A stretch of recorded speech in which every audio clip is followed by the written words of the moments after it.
Hello, hi everyone. Welcome back to our CBOM series. Today we are in episode 19. We'll be discussing on CBOM implementation strategy. As a part of that, we will be covering the four steps: defining the scope and objective, tool selection and integration, data collection and CBOM generation, and then finally governance and continuous monitoring. A quick summary and recap of all this. I won't take much time. I will try to finish as soon as possible. So here, the CBOM adoption is not a one-time project. It is a structured process and phased program that requires a strategic planning and right tool chain as well as reliable data and a continuous governance process. So in this particular episode, we'll be provides a practical as well as enterprise-ready implementation playbook for the organizations at any stage in their security maturity. Now, here the first step was we need to define the scope and objective. So before deploying any single tool, we need to clear about what is the scope and what is the measurable objectives. I mean, obviously that was going to be defined in the leadership level. So the organization that skip this particular step will just generate the data, but they're not going to validate or evaluate against any standard framework or a standard regulatory guidelines. Okay. So and also there is no owner tracking or no issue metrics, and there is no metrics to show to the stakeholders also. Okay, so here we are going to define what you are going to scan, and also the proper ownership, and also the objectives. Okay, so these are the main things that is going to define the scope and objective. Okay, it is like a foundation for your solution. Okay, so whether is it in the application layer, what exactly you are scanning, and which application you are scanning, whether is it a web or API or mobile application, what is the backends and what is the services which was used in that, and what is the third party integrations and APIs which was receiving or transmitting, which was protected in the data. And if let's say if it is a container and infrastructure, all the Docker images in the production registries we need to scan, including the OS layer and the framework runtime, everything we need to scan. If it is in the cloud, we need to scan the cloud managed service like KMS, ACS, RDS encryption, and S3 SSE, which is the encryption at rest. And with respect to the ownership, we need to maintain a clear RACI matrix. RACI is basically who is responsible, who is accountable, and consulted and informed. So if you see, let me clear it. Yeah, if you see here, the activity was defined scope and policy. So CISO was the responsible, and DevSecOps was the consulted, and the dev team was the informed and compliance team was the accountable. Likewise, we need to look for all activities like tool selection and setup, who is responsible, CBOM generation and scan, who is responsible, and remediation findings, who is responsible, and remediate the findings, who is responsible, and the complaints reporting, who is responsible, CISO was the responsible, and the compliance team also responsible. So here we also define the objectives also, like measurable goals. What is the I mean, obviously, at 100% of the production service will have a CBOM generated on every deployment. So this is the one of the measurable objective. Likewise, there will be all cryptography components or findings which will be remediated within 24 hours, and critical one. And if it is high, 5 business days. Likewise, this is also one of the risk metric objective. Okay, and complaints also, like comply with the PCI DSS or certain complaints. And that is what exactly the first step, defining the scope and the objective. Now, coming to the second step, where we are going to go with tool selection and integration. So, obviously, while selecting the right tool, CBOM solution, we obviously require of evaluation. What exactly the covering breadth of that particular tool, and what is the detection accuracy, and what is the standard format supported, and the CI/CD integration capabilities and depth. And also, we need to look for API capability also. So obviously, the best tool should able to configurable and combines a static scanner for build time generation, and also it scans the runtime for live environment discovery, and it creates a complete coverage across the full software. So this is how exactly the recommended toolchain configuration with the build time, runtime, every end-to-end coverage. Let's start with the static scanner and then the runtime production. and then the CBOM engine, and dependency tracking, the policy gate. So in the static scanner, especially like Swift or Cyclone DX generator, it scans the source code, manifest files, and the container images and the associated layers, and it produces the Cyclone DX JSON raw file. Okay, and in the runtime, it uses the tools like Trivi and K8 scanners, like custom K8 scanners, and that discourse live TLS and also the pod cryptography configurations and the cloud API cryptography settings in the production that we're going to discover. And coming to the CBOM engine, where it is going to match the static plus runtime findings, whatever the static scanner plus runtime probe, we are going to merge that into a single signed Cyclone DX plus the CBOM document. According to the service, we are going to maintain one document or one service. And then we are going to track the dependency. That means we are going to receive the CBOM via the API, and it is going to match the component against the vulnerability database and generate a risk dashboard. And finally, the enforcement part, like policy gate. So CI/CD setup checks a CBOM against the approved algorithm policy, and it should fail a build if any critical findings was present. So here is the what we can say tool evaluation metrics, uh, key selection area. So let me little zoom back. Yeah, if you see here, this is the capability Cyclone DX output generation capability. It is must to have. And coming to the source scan, container scan, runtime scan, API scan. So it is also must to have, and runtime, it is okay, and the cloud API, it is also must to have. Okay.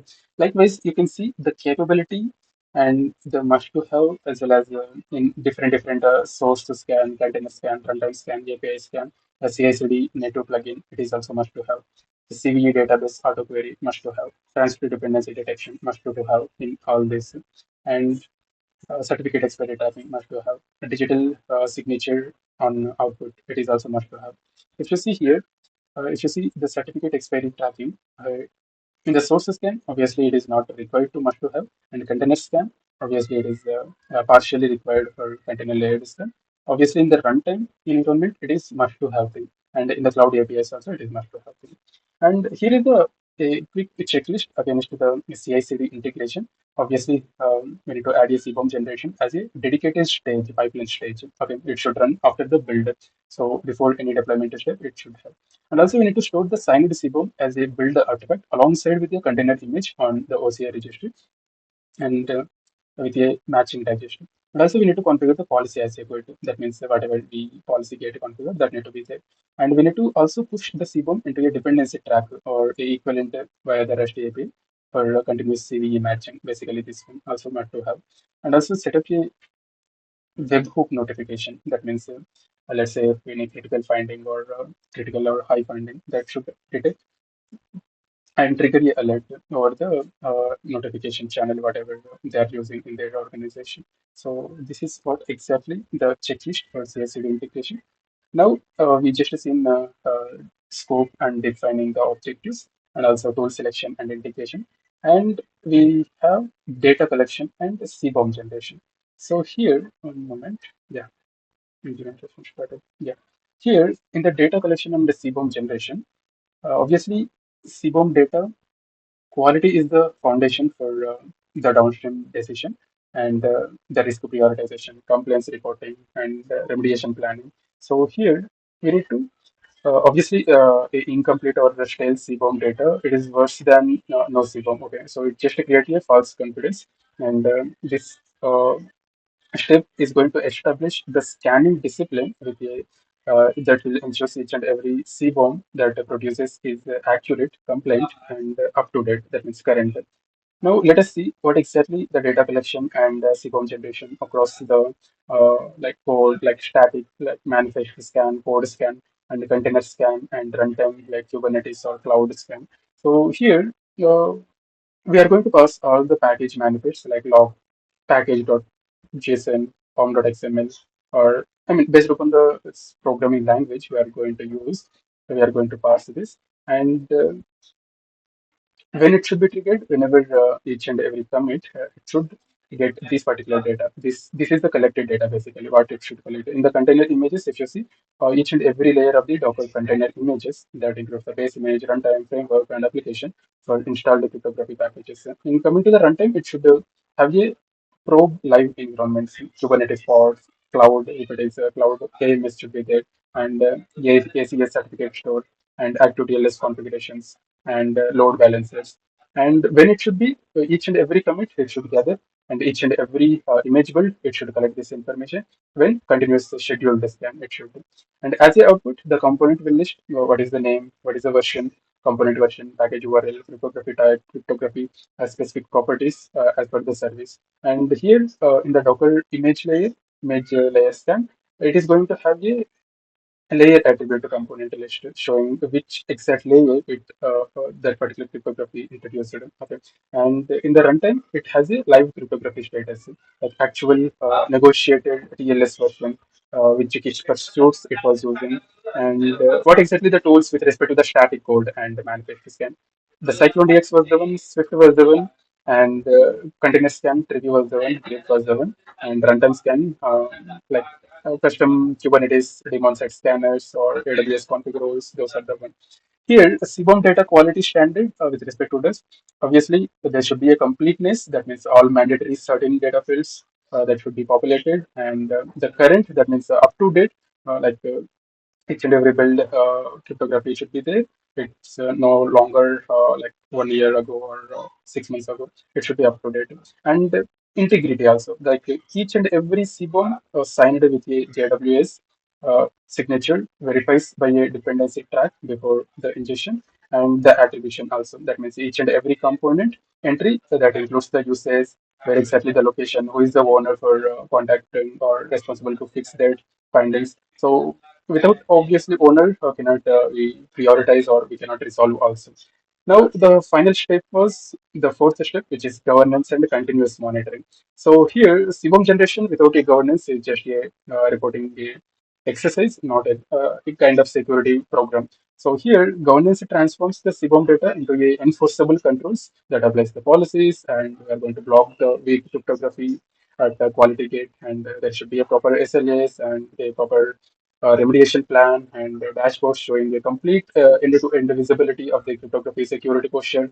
And we are going to see whether is it quality or not in continuous manner. So this is how exactly the governance operating cycle looks like from whenever it runs each and every build and each and every day or something. It looks like this. First, we are going to define a policy, then risk detection, and we are going to prioritize if it is critical or high, and we need to remediation part also, how it is going to fix it, and finally continuous monitoring. Here, policy enforcement control is also very much important. That means within the CI/CD, we need to block the deployment if it is in a critical form, and also we need to, let's say if it is a high finding is there, we need to mandatory report that through the Jira or Slack. Okay, and there should be approved algorithm list only, like it was versioned stored in the versioned YAML in the Git, and that will check against that, and that will block against. Okay, if any policy violations are happening. And as a part of our monitoring and reporting, here we are going to get a real-time data as per the new vulnerability. All the CBOM components are required with that particular new data, and we are going to get a daily also, like the status of certificate expiry, those status will receive. And sorry, here monitoring, sorry, I'm so sorry, I got the confusion. Yeah, I mean when it should be, what it should be quarterly, what it should be weekly, what it should be daily, and what it should be at runtime. Obviously if a new vulnerabilities was found, that need to be monitored on the runtime basis. If it is any certificate issue, I mean certificate policy or owners of the certificate expiry, that alert need to be monitored and reported on daily basis. And on the weekly basis, obviously the CBOM posture summary sent to the DevSecOps leads, like is there any open findings count and SLA breach rate. And also on quarterly basis, we need to execute the risk reviews also, like the crypto maturity score and compliance evidence package, that one. So this is what exactly with respect to the governance and the compliance monitoring. And a quick summary of what we have just discussed. First thing was the strategy. That means we need to define a proper scope and evidence. Not the evidence, it is scope and uh, yeah, scope and objectives. Okay. In next step, you need to select the tool. Okay, and then we need to in the step three we are going to collect the data, and step four we are going to compliance like monitoring and governance. So here, CBOM is a continuous enterprise security process. A successful CBOM program is never done. Okay, it is a living as well as continuously disciplined process that evolves your code base, your threat landscape, and your regulatory requirements, and the organizations that implement all four steps that build a self-sustained cryptography governance capability that obviously delivers the ongoing security posture improvement and also audit-ready compliance evidence and a measurable risk reduction at enterprise scale. Here, complete visibility was given and enforcer security and compliance confidence was given. So this is what exactly steps we going to consider while implementation of CBOM and the associated strategy. And we will be seeing further like leftover topics in the upcoming video. And thank you so much for watching and all the best for your learning. And thanks once again.